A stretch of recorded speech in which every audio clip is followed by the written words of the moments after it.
Welcome, greetings, salutations, and Hare Krishna.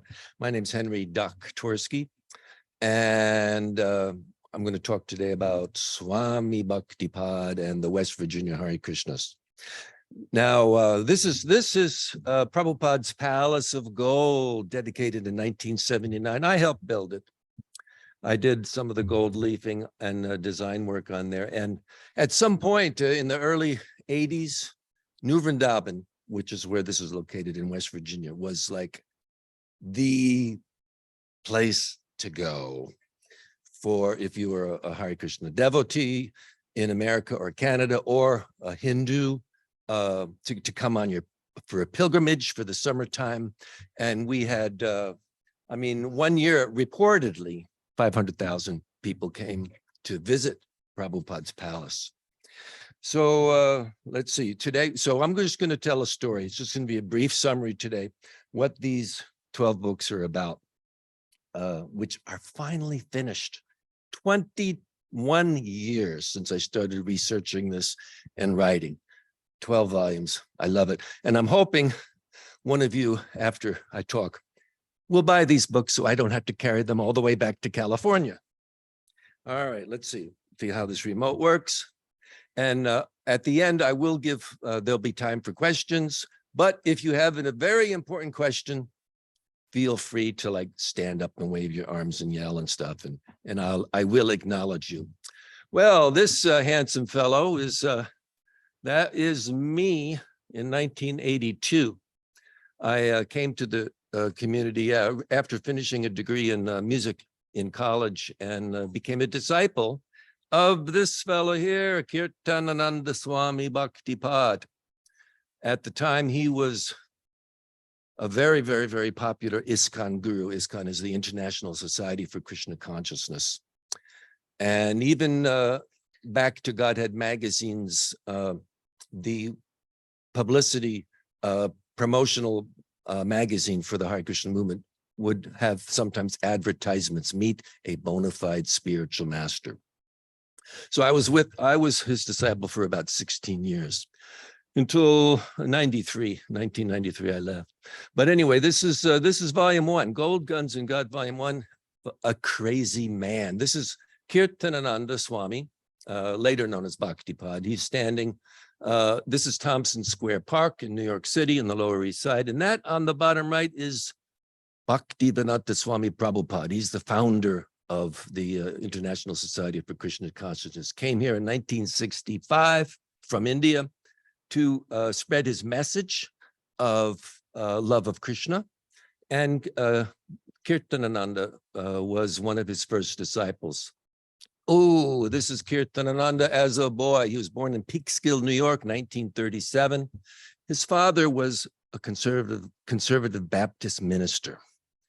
And at the age of 12, there he is at the bottom there between his two parents, Mr. and Mrs. Ham, and his older brother and three older sisters in the back there. At the age of 12, he had a born again experience and preached to his classmates that you should join the Baptist faith, as his father was a preacher. Here he is. This was a graduation from junior high school. I think it was 9th grade. And that's like his characteristic visage of which he carried through most of his life. Here's his high school graduation in 1955, I believe it was. He graduated from Peekskill High School, and at this time he started to deviate from his father's church's teachings. He became known as a prodigious drinker of beer at parties, high school parties. But he kept that, of course, hidden from his parents, who would not appreciate that. Here, North Carolina University, 1958, I believe. This is Howard Wheeler. He was undergraduate English major, 3 years younger than Keith. By the way, his born name was Keith Ham. And in October of 60, they met at a Chapel Hill, North Carolina State gay bar, and became lovers. And these two guys were as close as two people could get. They were really complementary couple and really loved each other dearly. I remember I played the organ for Hayagriva's funeral. By the way, he became known as Hayagriva, Howard. And Kirtanananda really shed profuse tears for his best friend. Let's move on. 1965. Here's Swami Prabhupada. At the time known as Bhaktivedanta Swami Maharaj. 1965, boarding a shipping freighter to come to the United States, where he established, there's the Jaladuta in ISKCON people. It's like a shrine. In fact, I remember in the early 80s, a conversation between Bhaktipada and the Treya Rishi talking about they heard this ship was up for sale and they wanted to purchase it and make a museum out of it. And Bhaktipada said, what, you can put it on a hill at New Vrindavan and call it Noah's Ark. So here's, Prabhupada, started, this is 1966 now. He established a small storefront temple in the Lower East Side of New York. This is Tompkins Square Park, I believe. And when his movement really started taking off, he was chanting in the park, attracting mostly hippies at the time. And New York Times did a feature article on him and became well known. Here's our friend Keith, now known as Kirtanananda. This is him at 26 Second Avenue as a new disciple of Swami Prabhupada. And Howard, now known as Hayagriva. So I'm just going to zip through here. After some time, Howard gets a job teaching English literature at Ohio State University. A position he kept for at least 1 year and then returned. On the top of the picture, you'll see on the right, there's Swami Prabhupada. That's a poster from the Mantra Rock Dance in San Francisco. Keith had a falling out with Swamiji, with Prabhupada, and rebelled and tried to take over ISKCON, and he was kicked out of the New York City Temple by the temple president. So while he was AWOL from ISKCON, he happened to read this magazine. This is the San Francisco Oracle, a hippie newspaper from San Francisco. And in it was a letter from a landowner in West Virginia, Richard Rose, who wanted to start an ashram, non-denominational ashram, non-sectarian ashram. And Keith Kirtananda was really into this. So he went to West Virginia. Now we're on volume 2. And started an ashram, which Prabhupada wanted them to call New Vrindaban. Vrindaban is the holy place in India where Krishna displayed his childhood pastimes. Krishna is Lord Krishna, the Supreme Personality of Godhead, some 5,000 years ago, they say. But Keith did eventually apologized to his spiritual master and returned to ISKCON. This is Richard Rose's farmhouse, which he leased to Keith and Howard, Kirtanananda and Hayagriva. They were co-founders of New Vrindavan. In fact, when they first moved there, you could see through the walls. It needed so much repair. These are the first residents. Kirtanananda is on the far left. Hayagriva with the short beard is in the back on the right. 2 other residents, and the whole motto, as Prabhupada explained, was simple living, high thinking. They were to live off the land, grow produce, raise cattle and milk them. Cattle for protection, not for killing them and eating them, but to use the milk. And the bulls were meant for tilling the land with plows. In the wintertime, it was pretty severe. This photo, however, is a few years later, because you see the electric line. When they first moved there, they had no electricity for almost a year before it came. Here's a couple women tending one of the gardens. I'm just going to zip through this. Swami Prabhupada came to visit New Vrindavan in West Virginia. He stayed over a month. This was May, June 1969. And he was very pleased. He was very pleased with what he saw. ISKCON's first farm community. He wanted all around the world, he wanted not only to create temples, establish temples, but also farm communities where people can show the value of simple living, high thinking. This was the installation of the deities at New Vrindavan, known as Radha Vrindaban Chandra. And Kirtanananda is at the bottom. You can see the back of his head there.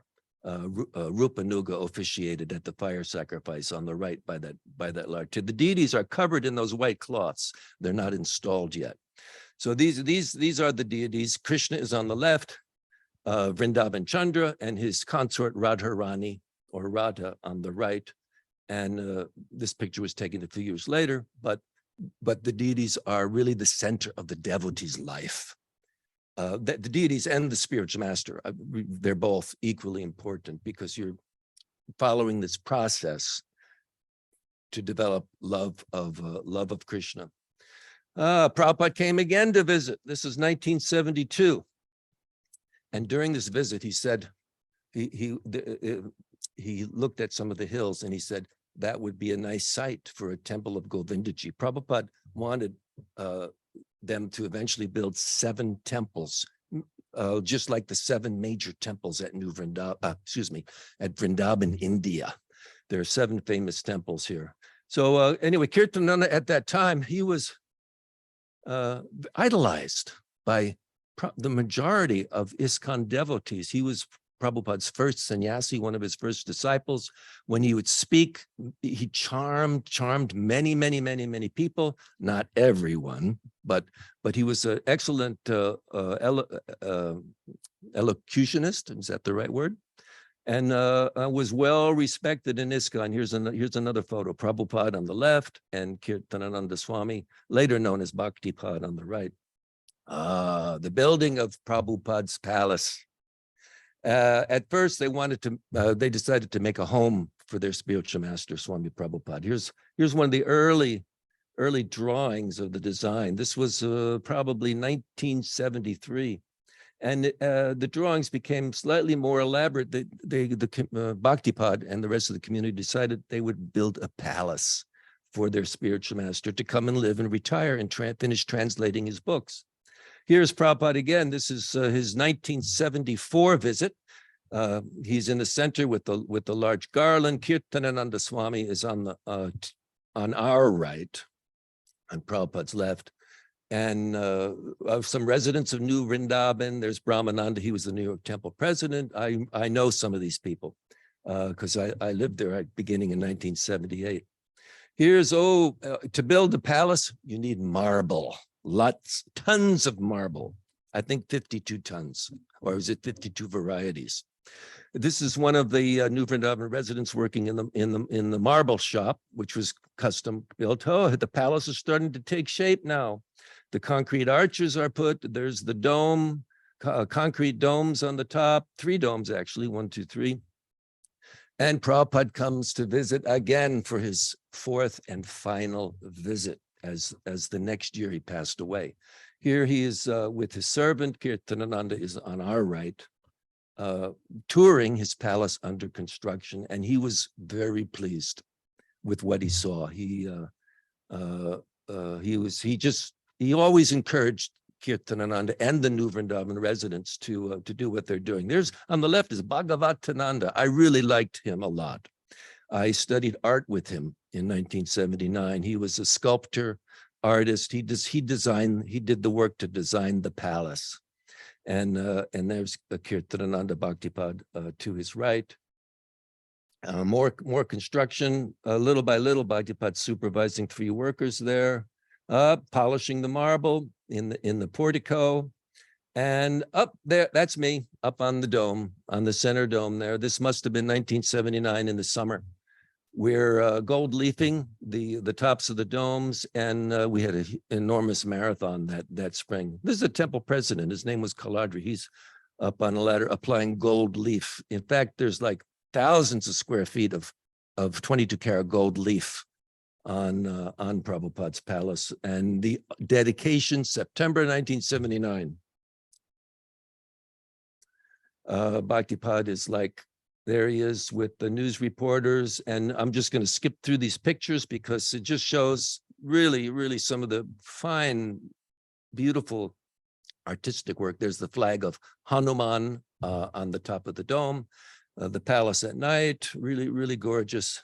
And you can see why hundreds of thousands of tourists come to the palace, and probably close to that still come, even today after all this is an elephant spout. The roof is flat, but the water comes through pipes which come out the elephant's trunk, hopefully, except in wintertime when the elephant's trunk froze and backed up this huge lake on the roof. Here's the Kirtan Hall. This is like the main center of the palace. Marble everywhere. That's the ceiling, hand-painted paintings, Lord Chaitanya and his chanting party. And then there's Krishna and the Rasa dance there, and paintings painted right on the wall. I knew these people. In fact, let me go back one. On the sides, there's a pointer here, I think. One of these buttons. Oh, there it is. There's this perimeter. You can't see very well in this picture, but I spent like from October 78 until March of 79 on a scaffold on my back, stenciling these patterns and then painting them. I really had a good time. I really enjoyed my time there. Here's the altar, which is Prabhupada had passed away by now, but there's his, they call it a murti. It's a statue.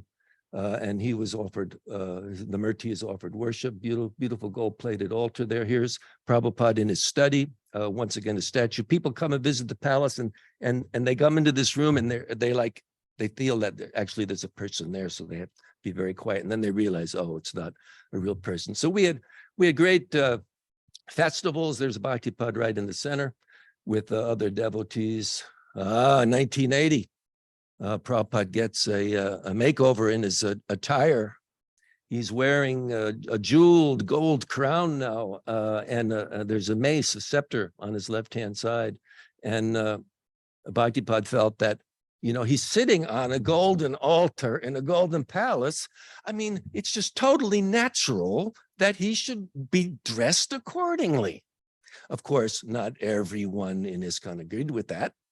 But that's what we at New Vrindavan felt. We thought it was great dressing him here. In fact, I'm in this picture too. There I am with some of my friends. There's Kirtanananda right in the center, some of my buddies. And 86 now. One of Bhaktipada's followers. She's a jeweler, and she made Prabhupada's crown. She decides to give him a surprise birthday present. And I was there. She gives it to him, the mace and the crown, and he's like looking at it. He refuses to put it on his head because, I mean, he's supposed to be a renounced Swami. Swamis don't dress with very opulent outfits, but we were just chanting, put it on, and everybody there was like 100 of us. So finally, he did put it on his head, just long enough for someone to take a photo. And then he took him off, and he gave it back to his shoni. He said, give this to Prabhupada at his palace. I don't deserve to wear this. So, volume 4, deviations in the Dham. Oh, you have a question already? Oh, 5 more minutes. Whoa. All right. So I'm going to talk 5 more minutes, and then we'll leave 5 minutes. We can talk outside. Excuse me. We can talk outside, I suppose, if you have any more questions or something like this. We only got to volume 4. There's 10 volumes. I'm just going to zip through here. Anyway, so there were problems at New Vrindavan, especially with the treatment of women and children. I mean, here's some kids who are really having a good time. I mean, and there was a school there, of course, but there were, under the surface, there were child abusers that were like protected from the top. I mean, it was really an unholy place. Here's a Bhaktipada. This is just one boy who's massaging Bhaktipada's feet while he's eating his lunch at the temple. And this was in the temple also. Just the boys were very affectionate to him. And later it was discovered that he really wasn't following the strict rules that a sannyasi is expected. I'm going to zip through this. Here's volume 5 talks about the murder in the mandir. That's the proposed temple of understanding. This fellow, this poor guy, he was known as the king of the fringies, but he got killed by Dan Reed and Tom Drescher, probably because he stood up and challenged Bhaktipada when he heard that he was like having sex with some of the homosexual workers. The mandir, this is the temple building in 1983. I'm just going to zip through some of this. There's the new altar, Radha Vrindavan Chandra in the center, Gaura-Nitai on the left, on the right is Gopal Nachi.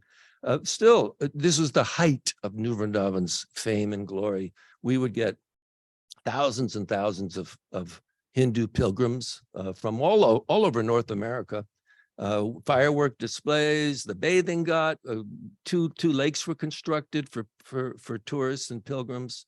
Balloon rides. There's a heroic statue. These are about 40 feet tall. On the left is Nityananda. On the right is Chaitanya Mahaprabhu. A swan boat. You see the replicas of the deities on there. They weren't going to take the real deities out of the temple. We had an elephant from India. Bhaktipada was writing books. And the plans for the proposed great temple of understanding were really, really beautiful. Here's just some pictures of what was supposedly to be built. Oh, land of Krishna. I mean, it was going to be a Disneyland, like a Disneyland. There's giant statues depicting Krishna's pastimes, Krishna and the Kaliya serpent, lakes and ponds and canals. There's on the right is the temple of Hanuman. On the left is Ganesh. And this was probably the high point of New Vrindavan history. May 1985, the Shila Ropana ceremony, the laying of the cornerstone for this great proposed temple. And we even had a US congressman from West Virginia come and speak. And I will end now because everything after that goes downhill. And you'll have to read the books or ask me questions outside there anyway. So we have a few minutes. If there's no questions here, maybe there is. Yes, go ahead.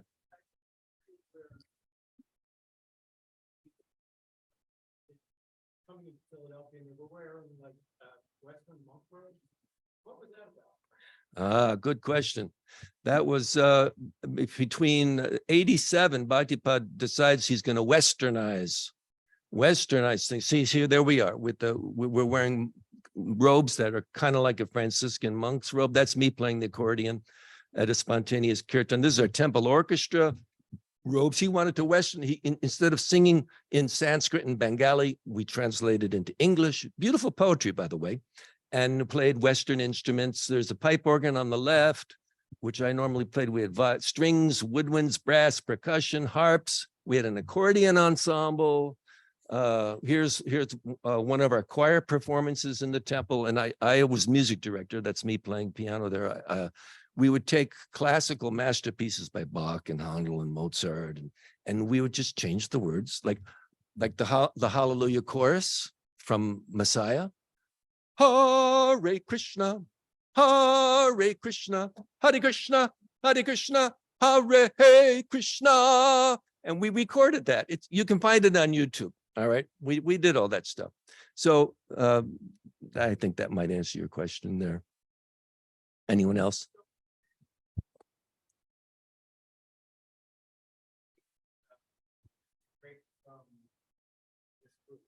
I broke from the group.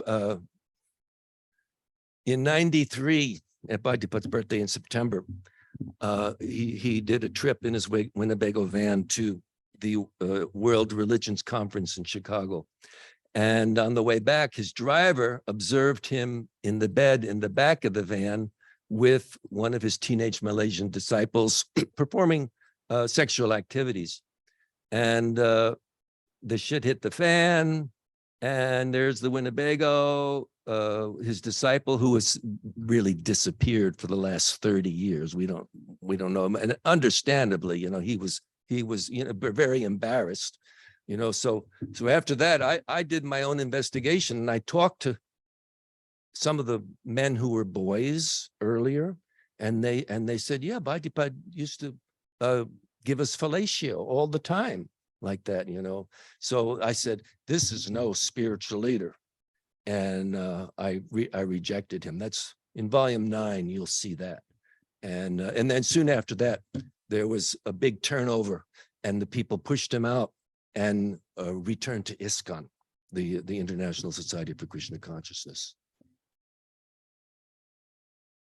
Well, thank you for coming.